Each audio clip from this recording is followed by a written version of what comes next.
అందరికీ praise allot. యేసయ్య నామానికి మహిమ కలుగును గాక. మీ అందరికీ నా ప్రత్యేకమైన వందనాలు.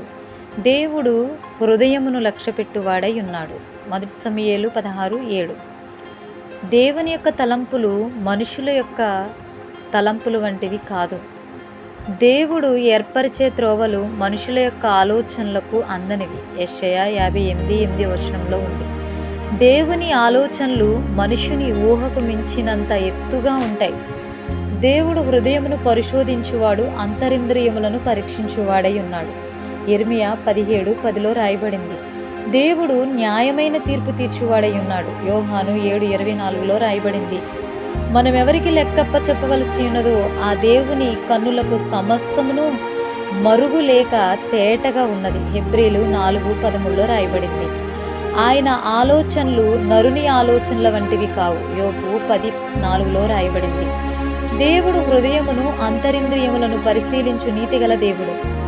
ఆయనకు మనము కూర్చునుట లేచుట ఆయనకు తెలుసు. మన తలంపులు పుట్టక మునిపే మన మనస్సులో ఏముందో గ్రహించేవాడై ఉన్నాడు. కీర్తనలు 139:1 రాయబడింది. దేవుడు హృదయములను తేటగా చూసేవాడై ఉన్నాడు. అలాగే పాతాళ అగాధ కూపములను ఆయన కంటితో చూసేవాడై ఉన్నాడు. సామెతలు 15:1 రాయబడింది. దేవుడు అందరి హృదయాలను ఎరిగి ఉన్న ప్రభువై ఉన్నాడు. అపోస్తుల కార్యాలు 1:24 రాయబడింది. దేవుడు యథార్థము గల వారిని బలపరచుటకై యెహోవా యొక్క కనుదృష్టి లోకమంతా సంచారము చేసేదిగా ఉన్నది.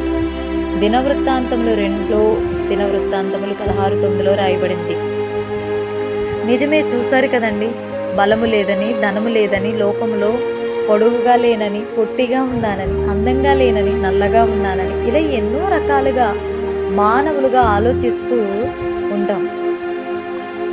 అసలు దేవుడు మన వైపు చూస్తున్నాడన్న ఆలోచన కూడా మనం గ్రహించుకోలేం. దేవుని దృష్టికి నిర్దోషముగా కనబడినప్పుడు నిన్ను పరిశోధించి తెలుసుకుంటాడంట. కాబట్టి కలవరపడొద్దు.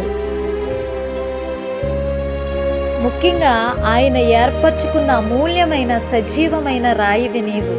నీ నడతలు దేవుని దృష్టికి నిర్దోషముగా కనబడినప్పుడు నిన్ను పరిశోధించి తెలుసుకుంటాడు. కాబట్టి కలవరం అనేది నీ హృదయంలోనికి రానియవద్దు, చెడియవద్దు, దిగులు నీ దరికి రానియవద్దు.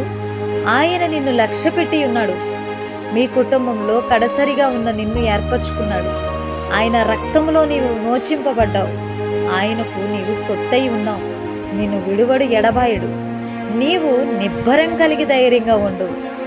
కడసరి వాడివైన దావీదును ఎన్నుకున్నట్లు ఆయన చేత నీవు ఎన్నుకొనబడి ఉన్నావు. చూశారు కదండి, దేవుడు నీ హృదయాన్ని చూసేవాడై ఉన్నాడు. ఆయన చూసినప్పుడు నీ హృదయం తేటగా ఉంటే గనక పరీక్షలో గెలిచినట్లే. ఆయన చూసినప్పుడు నీ హృదయం అనేది చీకటి ఆవరించి ఉంది అంటే నీ హృదయం ఓడిపోతున్నావు, జాగ్రత్త. నీ హృదయం విజయం చూడాలి అంటే, నీ హృదయాన్ని ఆయన పరీక్షిస్తున్నప్పుడు నువ్వు గెలుపు అనేది చూడాలి అంటే ఆయనకి నచ్చే విధంగా, ఆయన మెచ్చే విధంగా బ్రతుకుతావని ఆశిస్తున్నాను. అందరికీ ప్రైజ్ ది లార్డ్. ఈ మాటలు కొంతమందినైనా ప్రభావితము చేయునుగాక. ఆమేన్.